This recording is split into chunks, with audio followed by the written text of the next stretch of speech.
بسم اللہ الرحمن الرحیم۔ السلام علیکم میرے محترم بھائیوں اور بہنوں، آج ہم یہ جاننے کی کوشش کرتے ہیں کہ شہادت امام حسین علیہ السلام کا اصل مقصد کیا تھا۔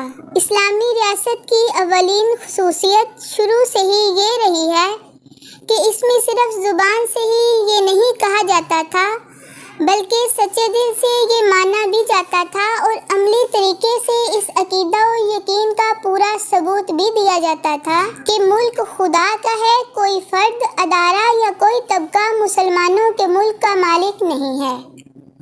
اسلامی ملک کے تمام باشندے خدا کی رعایا ہیں، کسی بادشاہ، جرنیل یا ڈکٹیٹر کے غلام یا رعایا نہیں، بلکہ حضور نبی اکرم حضرت محمد صلی اللہ علیہ وآلہ وسلم نے تو فرمایا کہ مخلوق اللہ کا کنبہ ہے۔ مسلمانوں کی حکومت اپنی تمام رعایا کے معاملے میں خدا کے سامنے جواب دہ ہے۔ خدا کے سامنے جواب دہی کا یہ احساس بہت اہم ہے۔ حکومت اس رعایا کی مالک نہیں ہے اور رعایا حکومت کی غلام نہیں ہے۔ حکمرانوں کا سب سے اہم کام یہ ہے کہ سب سے پہلے وہ اپنی گردن میں خدا کی اطاعت، بندگی اور غلامی کا کلہ ڈالیں، اور اس کے بعد ان کی ذمہ داری یہ ہے کہ خدا کی رعایا پر خدا کا قانون نافذ کریں، اپنی بنائے ہوئے کسی قانون یا ضابطے کے بجائے خدا کے قانون کے مطابق حکمرانی کریں اور مکمل اسلامی قانون جاری کریں۔ پہلے سے جاری کسی اسلامی قانون کو نہ منسوخ کریں اور نہ اس میں ایسی ترمیم کریں کہ اس کا حلیہ ہی بگڑ جائے۔ لیکن یزید کی ولی عہدی سے جس انسانی بادشاہی کا مسلمانوں میں آغاز ہوا، اس سے خدا کی بادشاہی کا تصور صرف زبانی اعتراف تک محدود رہ گیا۔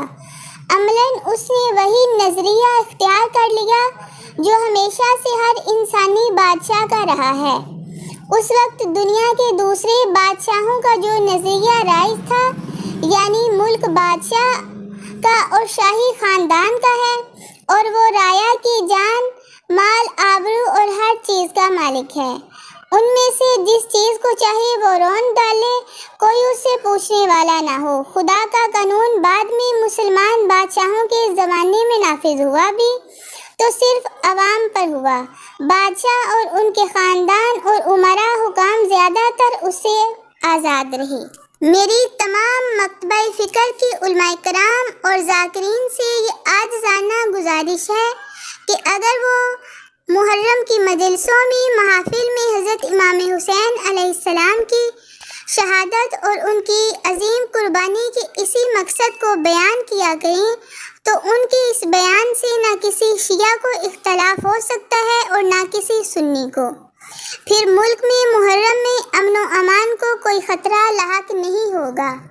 حکومت کو کوئی غیر معمولی انتظامات نہیں کرنا پڑیں گے، کسی جگہ سول انتظامیہ کی مدد کے لیے فوج طلب کرنے کی ضرورت ہی نہیں پڑے گی۔ مجھے یقین ہے کہ یقیناً آپ بہن بھائیوں کو میری یہ ویڈیو پسند آئی ہوگی، تو آپ سے گزارش ہے کہ اس ویڈیو کو زیادہ سے زیادہ شیئر کریں، چینل کو سبسکرائب کریں، ویڈیو کو لائک کریں۔ اللہ تعالیٰ مجھے، آپ کو اور تمام امت مسلمہ کو دنیا و آخرت میں کامیابی عطا فرمائے۔ آمین ثم آمین۔ اللہ حافظ۔